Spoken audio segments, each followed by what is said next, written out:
Hello' Assam স্বাগতম জনাইছোঁ আপোনালোকক মৰমৰ ইউটিউব চেনেল এছামিছ এক্সাম গেজেটলৈ।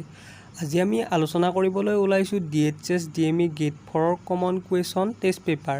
আশা কৰোঁ ভিডিঅ'টো চাই ভাল পালে আপোনালোকে লাইক শ্বেয়াৰ কমেণ্ট ছাবস্ক্ৰাইব কৰিব নাপাহৰিব। আজিৰ খণ্ডৰ প্ৰথমটো প্ৰশ্ন হৈছে পৃথিৱীৰ সৰ্বাধিক ভূমিকম্প হোৱা ঠাইখনৰ নাম কি? পৃথিৱীৰ সৰ্বাধিক ভূমিকম্প হোৱা ঠাইখনৰ নাম হৈছে জাপান। 2 নম্বৰ প্ৰশ্ন পৃথিৱীৰ সৰ্বাধিক বজ্ৰপাত পৰা ঠাইখনৰ নাম কি? পৃথিৱীৰ সৰ্বাধিক বজ্ৰপাত পৰা ঠাইখনৰ নাম হৈছে মালদ্বীপ। নেক্সট কুৱেশ্যন পৃথিৱীৰ বৃহত্তম দ্বীপটোৰ নাম কি?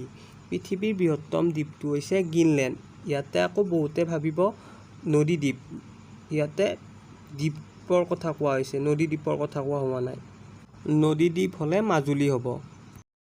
4 নম্বৰ কুৱেশ্যন পৃথিৱীৰ সকলোতকৈ বৃহৎ নিমখীয়া পানীৰ হ্ৰদ কি? পৃথিৱীৰ আটাইতকৈ ডাঙৰ নিমখীয়া পানীৰ হ্ৰদটো হৈছে কাস্পিয়ান। আপোনালোকে জনাবলৈ চেষ্টা কৰিবচোন পৃথিৱীৰ সকলোতকৈ বৃহত্তম বিশুদ্ধ পানীৰ হ্ৰদটোৰ নাম কি?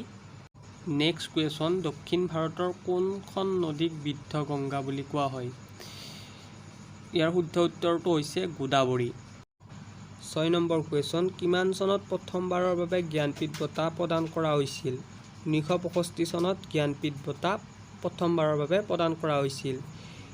প্ৰথমবাৰৰ বাবে জ্ঞানপীঠ বঁটা পাইছিল ভাৰতৰ পৰা জি শংকৰ কুৰুনে আৰু অসমৰ পৰা প্ৰথম পাইছিলে বীৰেন্দ্ৰ কুমাৰ ভট্টাচাৰ্যই মৃত্যুঞ্জয় গ্ৰন্থখনৰ বাবে। 7 নম্বৰ কুৱেশ্যন বুদ্ধচৰিত ৰচনা কৰিছিল অশ্বঘোষ।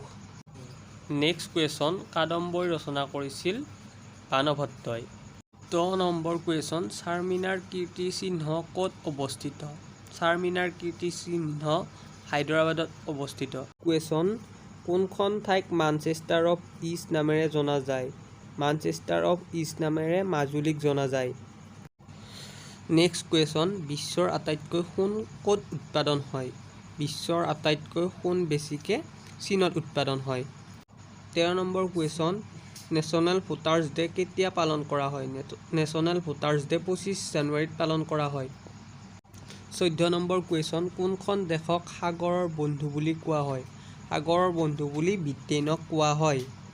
15 নম্বৰ কুৱেশ্যন ভাৰতৰ শ্ৰেষ্ঠ বস্ত্ৰশিল্পৰ কাৰখানা ক'ত আছে? ভাৰতৰ শ্ৰেষ্ঠ বস্ত্ৰশিল্পৰ কাৰখানা আহমেদাবাদত আছে। আহমেদাবাদ গুজৰাটত অৱস্থিত। নেক্সট কুৱেশ্যন জাপানৰ মুদ্ৰাক কি বুলি কোৱা হয়? জাপানৰ মুদ্ৰাক য়েন বুলি কোৱা হয়। আপোনালোকে জনাবচোন ৰাছিয়াৰ মুদ্ৰাক কি বুলি কোৱা হয়? নেক্সট কুৱেশ্যন বিশ্ব বেংক কোন চনত গঠন কৰা হৈছিল? বিশ্ব বেংক 1945 চনত গঠন কৰা হৈছিল। 18 নম্বৰ কুৱেশ্যন ভাৰতৰ কোন ঠাইত প্ৰথমে চিপাহী বিদ্ৰোহ আৰম্ভ হৈছিল? মিৰাটত প্ৰথমে চিপাহী বিদ্ৰোহ আৰম্ভ হৈছিল। নেক্সট কুৱেশ্যন ভাৰতত মুছলিম লীগ কোনে প্ৰতিষ্ঠা কৰিছিল? ভাৰতত মুছলিম লীগ আগা খানে প্ৰতিষ্ঠা কৰিছিল। আজিৰ ভিডিঅ'ৰ শেষৰটি প্ৰশ্ন চিপাহী বিদ্ৰোহৰ প্ৰথমজন শ্বহীদ কোন আছিল? চিপাহী বিদ্ৰোহৰ প্ৰথমজন শ্বহীদ আছিল মংগল পাণ্ডে। আশা কৰোঁ আপোনালোকে ভিডিঅ'টো চাই ভাল পালে আৰু আগলৈ এনেকুৱা ভিডিঅ' চাবৰ বাবে আমাৰ চেনেলটো ছাবস্ক্ৰাইব কৰক আৰু শেষলৈ চোৱাৰ বাবে বহুত বহুত ধন্যবাদ। জয় আই অসম।